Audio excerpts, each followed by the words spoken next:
Pemirsa, kita kembali dalam Pranata Budaya. Pranata Budaya kali ini kita berkunjung di Kampung Budaya Polowijen untuk mengulik kesenian dan keragaman di kampung ini. Seperti apa sih kegiatan-kegiatan yang ada di Kampung Polowijen ini? Mari kita langsung saja lihat sama-sama.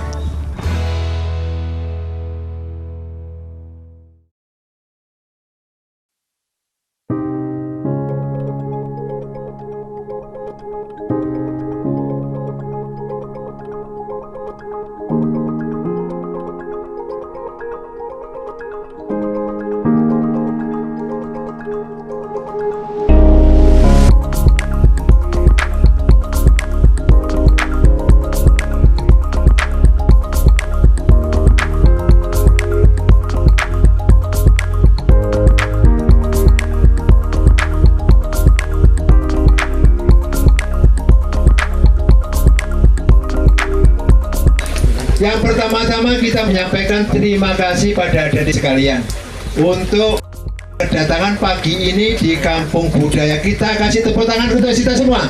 Ya, tepuk tangan yang keras ya.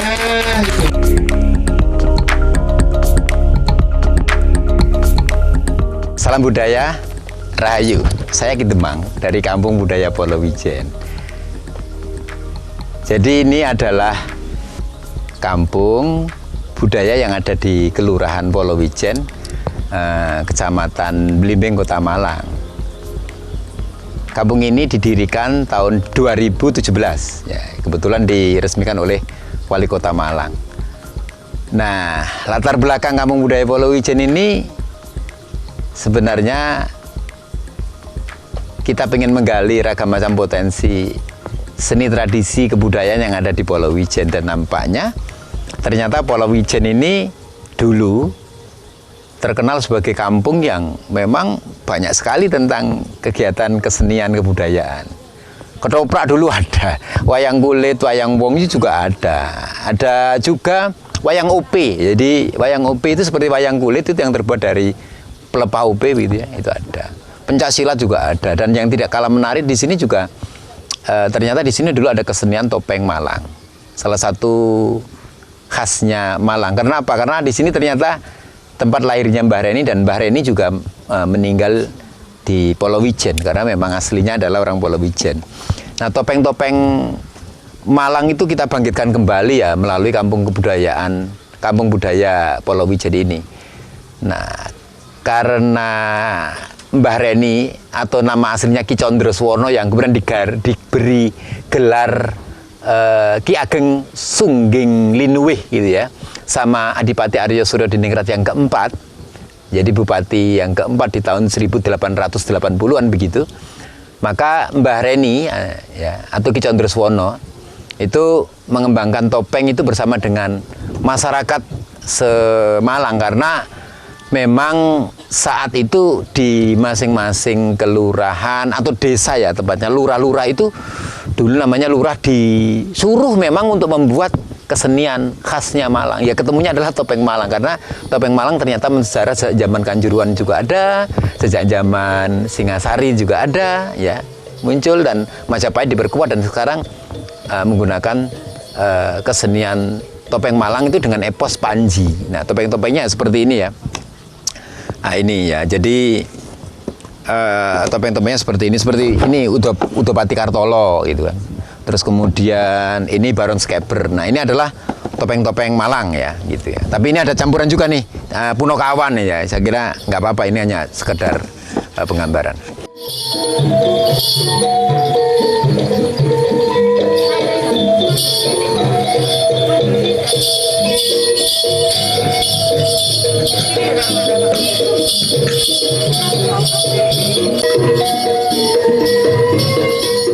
Jadi topeng Malang itu tidak hanya ada di Polowijen saja, tapi ternyata memang berkembang di daerah Jabung, Tumpang, ya, Glagadowo, Pakis Aji, utamanya di sana. Jadi di masa kejayaannya Mbah Reni itu bukan hanya bukan hanya di Polowijen saja, di Sengreng, terus Pucang Sewu, macam-macam. Nah, itu kesenian topeng. Dulu sangat luar biasa kesenian topeng. Orang punya hajat saja ya juga nanggapnya kesenian wayang topeng. Dan kalau wayang topeng digelar dalam bentuk gebyak begitu ya, itu ya semalam suntuk, mulai dari jam 9 selesai jam 3 jam 4 pagi gitu loh. Dengan ragam macam lakon, karena memang topeng Malang ini ada sekitar 60 dan sekarang berkembang menjadi 74. Nah, topeng Malang ini kenapa berkembang menjadi 17? Karena memang ada banyak karakter ya, pentagonis, antagonis, terus kemudian karakter binatang, nah, seperti ini, Garuda, ini juga muncul. Karakter binatang juga ada gitu ya. Terus kemudian ada karakter juga tokoh lucu, nah kayak gini ya. Nah ini nih, Demang Mones namanya, nah, seperti itu ya. Jadi karakter lucu ini juga dimunculkan dalam topeng Malang gitu.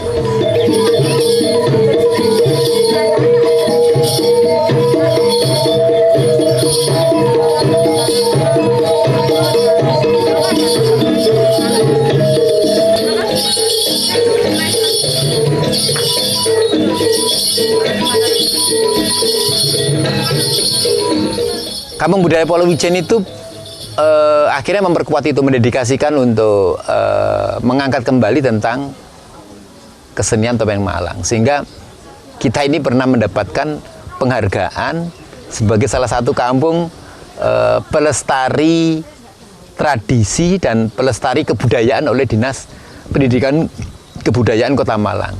Juga dapat apresiasi dari Dinas Provinsi Provinsi Jawa Timur juga. Nah ini kelebihan di Kampung Budaya Polowijen. Bahkan penopengnya itu juga mendapatkan penghargaan sebagai salah satu penopeng terbaik di Kota Malang itu. Mas Juli itu mendapatkan penghargaan sebagai salah satu pengrajin topeng terbaik, seniman pengrajin topeng terbaik. Nah itu kira-kira yang berkaitan tentang topeng. Tapi karena di Kampung Budaya Polowijen ini akhirnya mengambil tema topeng ya, karena sangat dekat dengan situs Mbah Reni yang ada di sana itu, ya kita rutin latihan lah. Tiap minggu itu latihan tari topeng di sini gratis. Terus kemudian ada kegiatan membatik juga. Membatiknya kadang mengambil tema tentang topeng, mengambil tema motif-motif tinggalan Singosari gitu ya. Ya itu di sini gratis juga.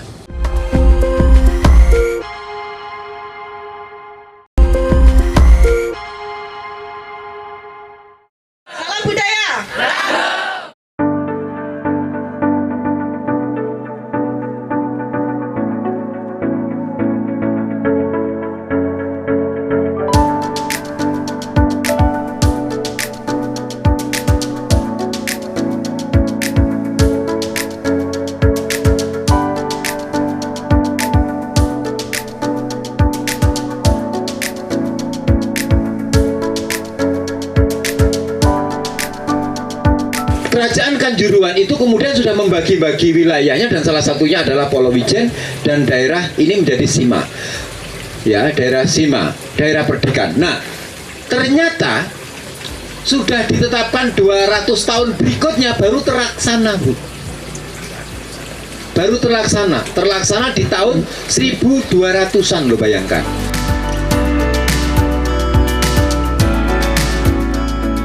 Ada juga kita mengembangkan mocopat dan seni pedalangan.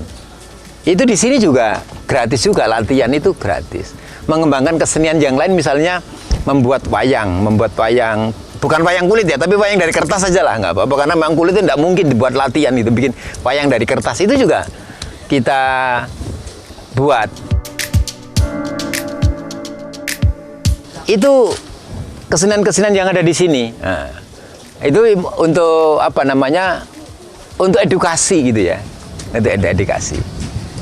Nah, ini adalah wayang-wayang yang sebenarnya terbuat dari karton ya. Karton itu ya. Ini nih. Nah, ya berarti kesenian di sini apa ya? Kesenian membuat wayang, dan salah satunya adalah kesenian seni rupa, karena dia memberikan pewarnaan itu kan. Kebetulan tokonya ini Punokawan, ini nggak apa-apa ini. Di sana itu juga banyak, yang lain juga banyak. Karena ini gampang membuat begini, ini kan ya gampang aja kan, karena tinggal ngeblat terus ditulis. Bisa nggak untuk kemudian menjadi paket wisata atau edukasi? Ya bisa gitu loh.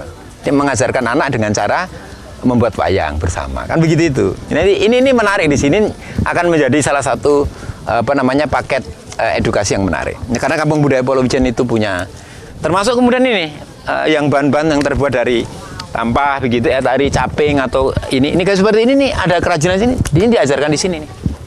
Nah, Kampung Budaya Polowijen ini akhirnya berkembang sedemikian rupa yang berkunjung banyak dari berbagai macam daerah, dari berbagai macam negara, bahkan sudah pernah dikunjungi 40 negara ya. Datang ke sini bukan backpacker loh ya, bukan tiba-tiba muncul 1-2 orang, bukan. Yang datang ke sini atas nama delegasi dari negaranya. Biasanya yang dibawa adalah kedutaan. Kalau nggak kedutaan, pertukaran pelajar dari perguruan tinggi mana begitu ya, datang ke sini. Dan mereka bertukar budaya di sini, seperti membatik, terus kemudian belajar membuat topeng dan lain sebagainya. Itu ada di sini semuanya. Dan inilah kekayaan Kampung Budaya Polowijen.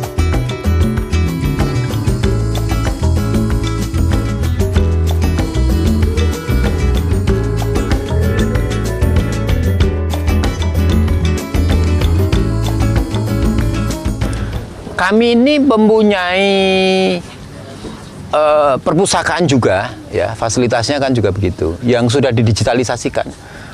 Tapi rata-rata perpustakaan kami ya memang banyak berkaitan tentang kebudayaan. Nah, silahkan diakses ya nanti di perpustakaan kami yang berbasis digital.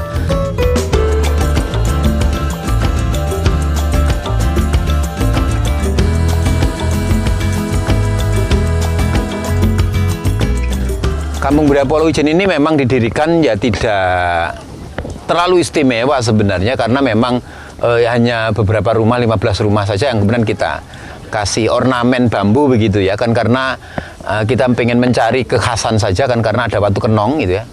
Nah, seperti itu. Nah, ini kita membuat Kampung Budaya Polowijen kan semuanya didasarkan atas itu. Dulu pada saat pendirian Kampung Budaya Polowijen ya dimulai dengan ini. Dimulai dengan apa? Namanya Saresian Budaya. 3-4 kali Saresian Budaya baru ketemu nama Kampung Budaya Polowijen. Ya sebelumnya ya nggak tahu namanya apa begitu. Jadi prosesnya sangat ilmiah. Prosesnya sangat ilmiah. Yang penting bisa. Nah, yang penting bisa, mudah tapi yang penting bisa ya benar. Yang penting mau ya. Yang penting ada kemauan. Gitu. Alatnya apa Mas Dian? Alatnya itu pangot. Pangot ya, seperti ini ya alatnya. Pak coba bikin aja. Nah, ya cara megangnya Pensil. seperti megang pensil ternyata, gitu kan? Nah, ya terus kemudian seperti itu cara membuat topeng Malang. Karena kampung ini makin lama makin banyak pengunjung diminati oleh perguruan tinggi, siswa-siswa. Mereka memang pengen menggali tentang potensi-potensi lokal yang bisa dikembangkan. Dan ini memang menarik, tidak sekedar untuk studi budaya, tetapi studi wisata yang berbasis budaya. Gitu ya, memang datang ke sini membeli paket ya. Paketnya ya paket edukasi dan sejarah. Nah, kan gitu. Kalau sejarah kan berarti mendengarkan cerita. Edukasinya juga ada tentang pembuatan topeng dan lain sebagainya, pembuatan topeng kayu gitu ya. Itu diajarkan di sini. Baik topeng besar, topeng kecil itu diajarkan di sini. Seperti ini ya, seperti ini membuat topeng kayu gitu ya. Seperti ini. Itu ini bakalannya kan begini. Kerajinannya ada di sini nih. Jadi datang ke sini bisa membeli paket membuat topeng kecil begini nggak apa-apa, nanti untuk gantungan kalung gini ya juga bisa, atau gantungan yang lain juga bisa. Belajar tentang membatik di sini itu paket-paket semuanya kita kembangkan ya. Ada berapa lama membuat ini ya? Tidak butuh waktu 2-3 jam sudah cukup untuk belajar edukasi membuat seperti ini. Nanti diajarkan semuanya di sini gitu loh.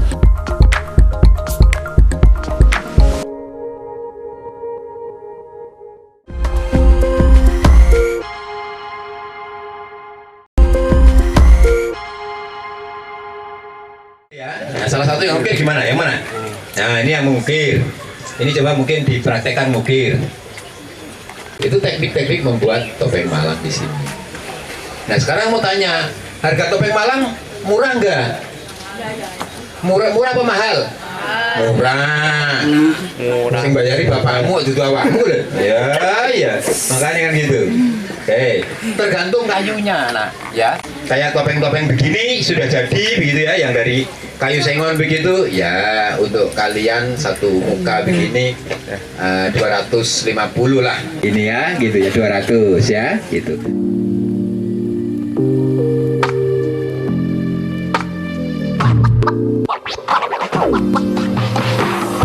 Sebagai salah satu bentuk wujud usaha pemberdayaan masyarakat. Jadi ada proses pelestarian budaya lewat seni tari dan edukasi wisata budaya. Maka untuk pemberdayaan masyarakatnya yang berkaitan dengan ekonomi kreatif, maka diadakanlah yang namanya Kriya Batik sama Kriya Topeng. Nah, di sini saya sebagai penanggung jawab Kriya Batik. Batik di KBP sendiri ini lebih mengangkat ke tema-tema atau motif-motif yang ada di Pulau Ijen, seperti Kendedes, kemudian Sumur Windu, kemudian ini sawah ini digambarkan sebagai nanti parigogo, karena memang dulu dari daerah pertanian yang subur, seperti itu.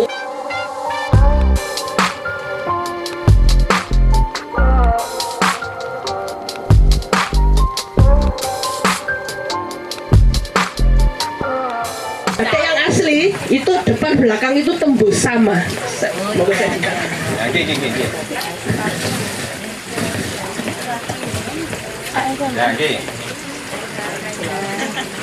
Nih.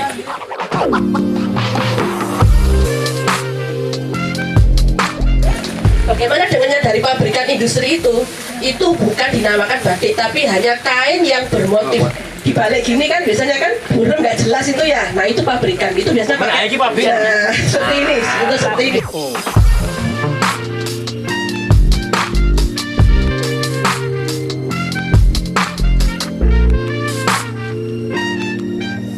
Nah, inilah Kampung Budaya Polowijen. Jadi Anda bisa berkunjung ke sini untuk kita ajarkan kepada utamanya adalah generasi muda agar satu mencintai tentang tradisi, kedua mencintai tentang ragam keseniannya, ketiga mencintai tentang berkarya tentang kerajinannya.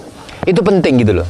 Nah, anak-anak muda ini kalau kemudian tidak kita tunjukkan tentang kampung budaya ya, yang kemudian ada ragam keseniannya yang secara langsung bisa dilihat, ya mungkin agak susah mereka menggambarkan. Tetapi kalau kebudayaan itu, kesenian itu ditunjukkan dengan cara-cara seperti ini mungkin akan membantu mempermudah mereka untuk mengenali budayanya. Ya, utamanya adalah salah satu budaya topeng, budaya Panji atau budaya khasnya orang Jawa gitu.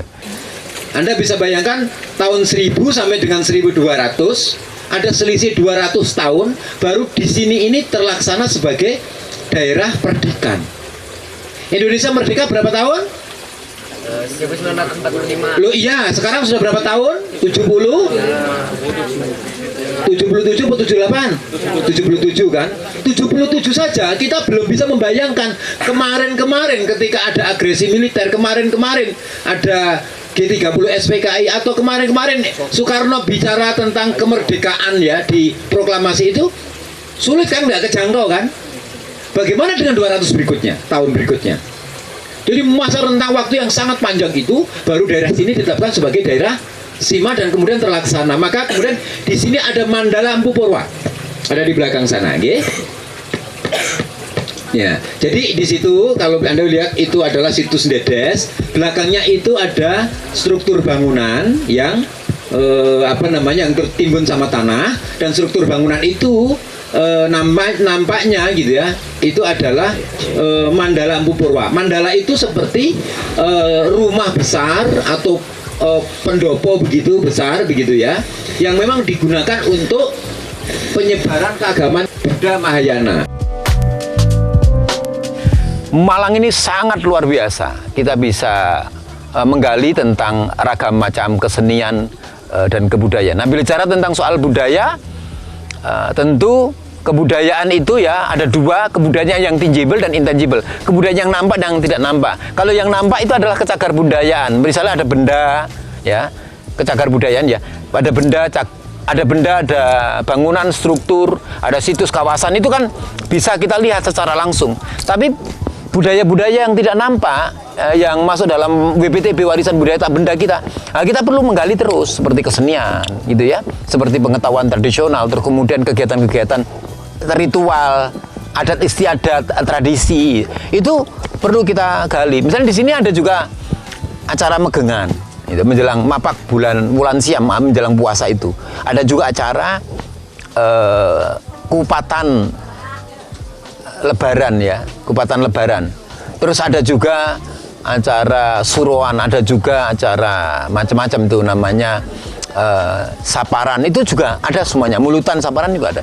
Jadi tradisi-tradisi yang bernuansa Islam juga kemudian berkembang di sini kan, karena menyangkut soal bulan di mana orang masih melestarikan kegiatan-kegiatan dan tradisi itu. Itu di sini bisa ditemukan pada waktu-waktu tertentu. Nah, yang lain mengenai masalah pertunjukan di Kampung Budaya Polowijen, rutin kita selenggarakan pertunjukan, misalnya pada bulan-bulan tertentu kita bisa ketemu event. Hampir setahun itu kita memproduksi 10 event ya. Ada event Kampung Budaya Polowijen, ada event Panawijen Zaman Biyen, ada event juga Festival Batik Nasional, terus Haturagung Kagem Biyung, ada juga event apa ya? Event peringatan Hari Tari Sedunia, terus Kartinian itu juga ada di sini. Terus ada lagi peringatan Pancasila, itu juga kita peringati di sini. Peringatan hari masyarakat adat itu ya, peringatan Hari Adat Nasional itu juga kita peringati di sini. Jadi kampung-kampung budaya Polowijen ini ya sangat akomodatif terhadap isu-isu kekinian itu kan. Dan ke kampung budaya Polowijen ini sudah sangat gampang. Kalau ke kampung budaya Polowijen ini tinggal searching kampung budaya saja pasti ratingnya nomor 1 teratas. Dan cari alamatnya juga sangat gampang di sini.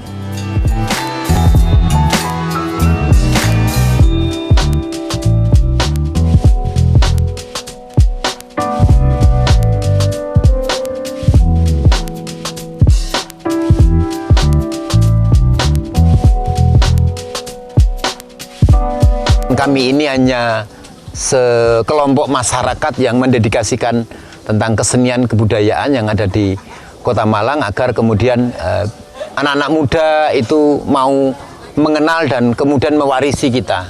Jadi kebetulan penari-penarinya juga anak muda gitu ya, membatik yang juga anak muda di sini sudah cukup banyak.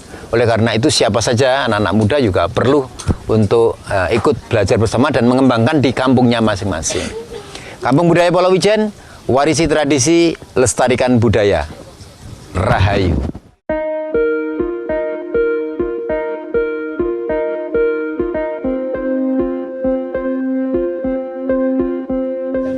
Demikian Pranata Budaya kali ini di Kampung Budaya Polowijen. Saksikan Pranata Budaya episode berikutnya. Sampai jumpa.